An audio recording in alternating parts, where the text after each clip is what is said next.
Hello students, in this lecture we will see the concept of surface energy and the relationship between surface energy and surface tension. These expressions they may ask for 3 marks in the board exam. So here, firstly we will see the concept of surface energy. Suppose if we consider this is the beaker containing liquid and we know that this is the liquid surface. And in the last lecture we have seen the minimum number of molecules are present on the liquid surface. Minimum number of molecules are present on the liquid surface and which is directly move inside the liquid. So it having a potential energy, and this potential energy per unit area of the liquid surface which is called as surface energy. Surface energy. So definition of surface energy is very simple.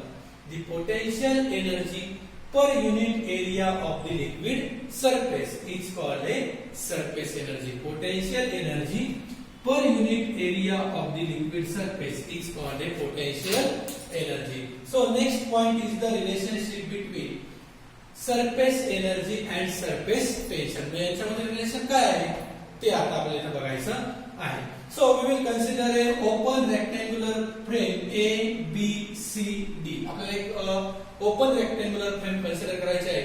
So consider a open rectangular frame A, B, C, D of the wire. हे कशाचे आहे?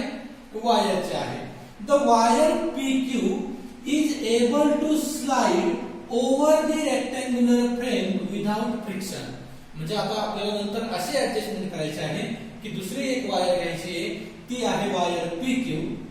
Okay, ती अशा प्रकारे इथं adjust करायची की ती इझिली ह्या वायरवर रेक्टँग्युलर फ्रेमवर काय होईल, स्लाइड होईल, तिथं फ्रिक्शन होणार नाही. म्हणून काय म्हटलंय, the wire PQ is able to slide over the rectangular frame without friction. So here when this frame is deep in soap solution. आता आपण काय केलंय, इमॅजिन करा एक बादली घेतली, त्या बादलीमध्ये साबणीचं पाणी आणि त्यामध्ये आता आपण ही फ्रेम डीप केली. So when this frame dip in the soap solution and taken out, आपण काय केलं नंतर त्याला बाहेर काढलं, then the surface film APQD is form. काय त्यामध्ये surface film APQD is form and because of the surface tension the wire PQ move inward. He wire PQ काय होते, इनवर्ड मूव होते. का? कारण इथं APQD मध्ये काय झालंय, सरफेस फिल्म तयार झाली. काय झाली, सरफेस फिल्म तयार झाली. म्हणजे इथं हे जे लिक्विड आहे ते लिक्विड काय एक्सर्ट करते, या वायर PQ वर फोर्स एक्सर्ट करते. म्हणूनच ही वायर PQ इझिली स्लाइड झाली पाहिजे अशी ऍडजस्टमेंट केली जाते. परत एकदा रिपीट करतो, परत व्यवस्थित लक्ष द्या. So consider an open rectangular frame ABCD. The wire PQ is able to slide over the rectangular frame without friction. Then dip this frame in soap solution and taken out. Then the surface film APQD is formed. काय झालं, surface film APQD is और surface film APQD ही तयार होते and the wire PQ move inward due to surface tension. So here then this force F be the force acting on wire PQ. Let T be the surface tension of soap solution and L be the length of wire PQ. मग या wire PQ ची length काय बाळांनो, L आहे आणि ही हे जे distance आहे AP which is also L. काय आहे, L. So L and L. Then the force acting on the wire PQ. या वायर PQ वर किती फोर्स ऍक्ट होतो, तो फोर्स काढायचा आहे. Already we know that the formula of surface tension. काय माहिती आपल्याला, सरफेस टेन्शनचा फॉर्म्युला माहिती, T equal to F by L. Therefore F equal to what, T into L. Okay. Here force acting on the wire PQ is, आता काय घेतलाय तो, F equal to 2 into T cross L. म्हणजे इथं काय आलाय, 2 आलाय. काय आलाय, 2 आलाय. And this factor 2 indicate that the surface film has 2 surfaces. म्हणजे ही जी surface film आहे APQD has 2 surfaces, one in either side and other in other side. म्हणजे लक्षात ठेवा जी काही ही फ्रेम आहे या फ्रेमच्या एकूण एक फ्रेम बनते सरफेस फिल्म बनते आणि पलीकडून एक सरफेस फिल्म बनते so that the factor indicate that soap film has to surfaces both in contact with wire PQ. Both in contact with wire PQ. Next, the wire PQ pull out through a small distance B. आता काय केलंय बाळांनो आपण ही जी wire PQ आहे हिला काय केलंय distance B एवढं आपण बाहेर पुल केलंय लक्षात घ्या. The wire PQ pull out through a small distance B म्हणजे लक्षात घ्या ह्या वायरला आपण आता बाहेर ओढलंय. The wire PQ pull out through a small distance B. Then what happen? The change in area. आता आपल्याला काढायचं आहे change in area. मग change in area इक्वल काय तो final area minus initial area. Final area minus initial area. मग final area बघा change in area equal to final area minus initial area. मग फायनल एरिया काय आहे ही total vertical length येईल. Vertical length काय एल आणि हॉरिझॉन्टल लेंथ काय एल प्लस बी. हे डिस्टन्स काय बाळांनो बी.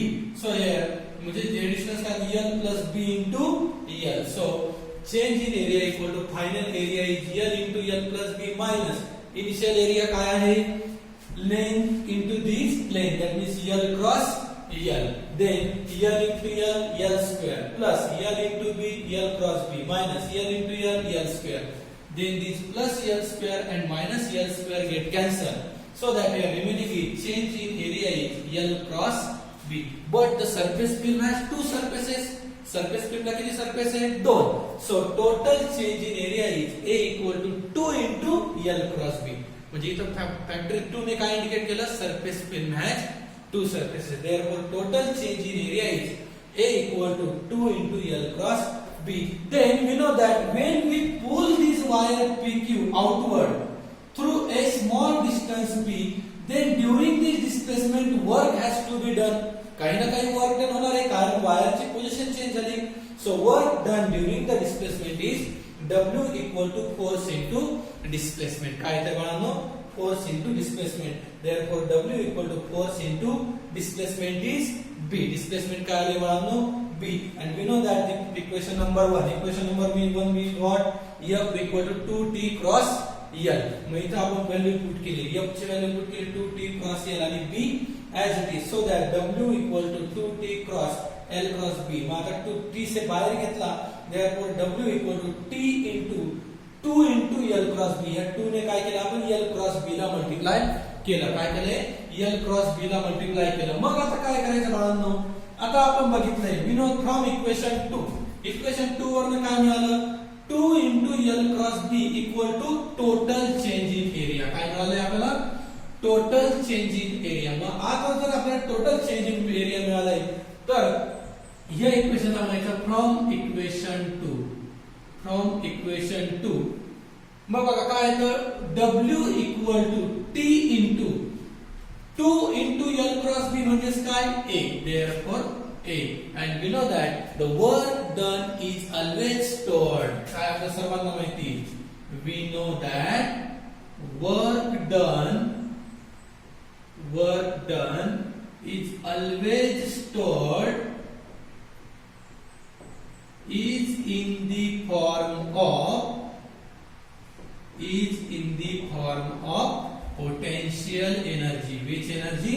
Potential energy. Therefore work done equal to what? Potential energy. And therefore this work done equal to potential energy. Therefore above equation become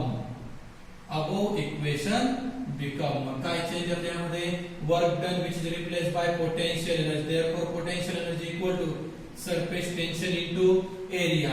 This area goes on left side at denominator. Therefore potential energy upon area equal to what? Surface tension. And we know that the definition of surface energy is what? Potential energy per unit area of the liquid. Potential energy per unit area of the liquid is called as surface energy. Therefore surface energy is equal to surface tension. This is the relation between surface energy and surface tension. And remember that he surface energy म्हणजे हिचा dimension हे m1 l2 t-2 राहणार नाही, हिचा unit joule राहणार नाही. जे surface टेन्शनचं युनिट आहे न्यूटन पर मीटर तेच युनिट सरफेस एनर्जीचं असेल newton per metre. So this is the main relationship between surface energy and surface tension. Our next point is angle of contact. Here this concept is very important. So here firstly look at this three diagram. Okay, so this is the first container filled with liquid, but this liquid is water. Here the second container filled with kerosene and third is the filled with mercury. Imagine करा कि different types of liquid आहे यामध्ये. So here we will have to see the definition of angle of contact. बघा बाळांनो, हा जो liquid surface आहे हा जेव्हा इथे सॉलिड सरफेसला कॉन्टॅक्ट मध्ये येतो तेव्हा तो डायरेक्टली सॉलिड सरफेस बरोबर मर्ज होतोय. म्हणजे इथं काय होतंय बाळांनो, इथं जे काही सरफेस आहे तो सॉलिड सरफेस वर पर्यंत लिक्विड जातोय. लक्षात घ्या, म्हणजे हा हे जे लिक्विड आहे हे फक्त ह्या सरफेस पर्यंत राहत नाही तर ते ह्या सॉलिड लाईन वेट करतं म्हणजे ओलं करतं. लक्षात घ्या, इथं मात्र तसं नाही. इथं मात्र जो काही सरफेस आहे लिक्विड सरफेस हा कॉन्केव्ह आहे आणि इथं जो काही लिक्विड सरफेस आहे हा कॉन्व्हेक्स आहे. कोणता आहे?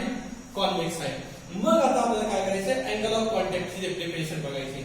So we will see the angle definition of angle of contact. So for a liquid in contact with solid, suppose if you consider this is the liquid, for a liquid in contact with solid, solid काय येतो, हे container आहे. For a liquid in contact with solid the angle between surface of solid म्हणजे हा vertical surface and tangent drawn to the free surface of liquid म्हणजे हा जो free surface आहे याला काय करायची, tangent drawn करायची. काय करायची बाळांनो, tangent drawn करायची. म्हणजे बघा काय येतं, for a liquid in contact with solid, for a liquid in contact with solid the angle between surface of solid and tangent drawn to the free surface of liquid at the point of contact. म्हणजे हा काय आहे, point of contact आहे. काय आहे बाळांनो, point of contact आहे. and which is measured from the free surface of which is measured from the side of liquid. म्हणजे हा जो अँगल ऑफ कॉन्टॅक्ट मेजर करायचा आहे हा नेहमी लिक्विडच्या सरफेस कडून मेजर करायचा आहे, इकडून नाही मेजर करायचं, तिकडून इकडे मेजर करायचं. लक्षात घ्या. तर अशा प्रकारची डेफिनेशन काय, for a liquid in contact with solid, for a liquid in contact with solid, बघा, the angle between surface of solid, angle between surface of solid, angle between surface of solid and tangent drawn to the free surface of liquid, and tangent drawn to the free surface of liquid at the point of contact. बघा, at the point of contact measured from the side of liquid म्हणजे ऐकून major करायचं आहे तो असा, measured from the side of liquid, असा उलट नाही, असा नाही मेजर करायचं, measured from the side of liquid, जिकडे लिक्विड आहे तिकडून मेजर करायचा आहे तो, measured from the side of liquid is called an angle of contact for that solid liquid pair. मग इथं तीच कन्सेप्ट आहे, पण इथं टँजंट कशी येते, टँजंट आणि फ्री सरफेस हा एकच येतोय. So here angle of contact is 0. Here angle of contact is less than 90 and here angle of contact is greater than 90. So here in first case angle of contact is 0 when liquid wets solid completely. म्हणजे हे जे liquid आहे ते या सॉलिडला completely ओलं करतं. लक्षात घ्या, वेट्स मीन्स ओलं करणे. So here angle of contact is acute, angle of contact is acute when liquid wets solid partially. म्हणजे partially ओलं करतं, म्हणजे पूर्ण नाही करत. जसं इथं कम्प्लिटली लिक्विड सरफेसच्या वर जाते, सरफेसकडे वर जाते, इथं मात्र तसं नाही. and here the angle of contact is obtuse when liquid does not wet solid. म्हणजे इथं सॉलिड आणि लिक्विडचा कॉन्टॅक्ट खूपच कमी. लक्षात घ्या. So this is the definition of angle of contact. I will repeat again, please look at the board. Definition खूप सोपी, diagram कडे बघून डेफिनेशन बनवायची, डेफिनेशन पाठ करायची गरजच नाहीये, एकदम सोपी डेफिनेशन आहे. काय दिसतंय, इथं सॉलिड आहे लिक्विड आहे म्हणून म्हणायचं for a solid liquid pair, पुढे काय येतं अँगल. मग अँगल बिटवीन कोणाकोणाचा अँगल आहे सरफेस ऑफ सॉलिड आणि अजून कोणा tangent drawn to the free surface of liquid. म्हणजे हा सरफेस ऑफ सॉलिड आणि ही टँजंट यांच्यामध्ये जो अँगल आहे तो मग for a given solid liquid pair angle between surface of solid and tangent drawn to the free surface of liquid at the point of contact measured from the side of liquid. म्हणजे तो नेहमी liquid मधूनच major करायचा आहे. Okay is called a angle of contact for that solid liquid pair. So next is the characteristics of angle of contact. आता या angle of कॉन्टॅक्टचे main characteristics आहे आणि हे खूप इम्पॉर्टंट आहे. फर्स्ट कॅरेक्टरिस्टिक्स काय आहे For a given solid liquid pair, angle of contact is constant. नेहमी लक्षात ठेवा जर एक पर्टिक्युलर लिक्विड आहे आणि सॉलिड फिक्स आहे तर त्यांच्यामधील अँगल ऑफ कॉन्टॅक्ट तुम्ही कुठेही जा तो नेहमी कॉन्स्टंट असतो. Most important characteristics for a given solid liquid pair angle of contact is constant. So second characteristics of the angle of contact is the value of angle of contact depends upon nature of liquid and solid in contact. मग तुमचं solid surface vertical आहे की कसं आहे त्यावर depend असतं. Plus liquid कसं आहे लिक्विड मध्ये जर इम्प्युरिटी ऍड असेल तर अँगल ऑफ कॉन्टॅक्ट चेंज होतो. लक्षात ठेवा म्हणजे एका पर्टिक्युलर लिक्विडला अँगल ऑफ कॉन्टॅक्ट हा कॉन्स्टंट असतो. म्हणून फर्स्ट कॅरेक्टरिस्टिक्स आहे angle of contact is constant for a given solid liquid pair. The value of angle of contact depends upon the nature of liquid and solid in contact. The third characteristic is angle of contact changes due to added impurity. लक्षात ठेवा बघा बाळांनो वॉटरचं surface tension 72 आहे. जेव्हा आपण त्यामध्ये soap solution add करतो तेव्हा त्याचं सरफेस टेन्शन वाढतं. म्हणजेच काय इम्प्युरिटी ऍड केली की सरफेस टेन्शन वाढलं. म्हणजेच काय झालं the angle of contact changes due to added impurity. Surface tension change झालं म्हणजेच अँगल ऑफ कॉन्टॅक्ट सुद्धा काय होणार चेंज होणार. So angle of contact changes due to added impurity and last characteristics is the angle of contact changes due to change in temperature. Angle of contact काय होतो change होतो. जेव्हा जेव्हा temperature change होतो तेव्हा जेव्हा अँगल ऑफ कॉन्टॅक्ट काय होतो चेंज होतो. Next we will see some example. We take pair and its angle of contact. First is the pure water with clean glass. Its angle of contact is 0. Chloroform with clean glass, angle of contact is 0. Organic liquid with clean glass, angle of contact is 0. Ether with म्हणजे इथपर्यंत angle of contact 0. म्हणजे first case. Next ether with clean glass, angle of contact is 16. म्हणजे acute angle. Turpentine with clean glass, angle of contact is 70. म्हणजे acute angle. Kerosene with clean glass, angle of contact is acute 26 म्हणजे acute angle. And mercury with clean glass, angle of contact is 140 means obtuse angle.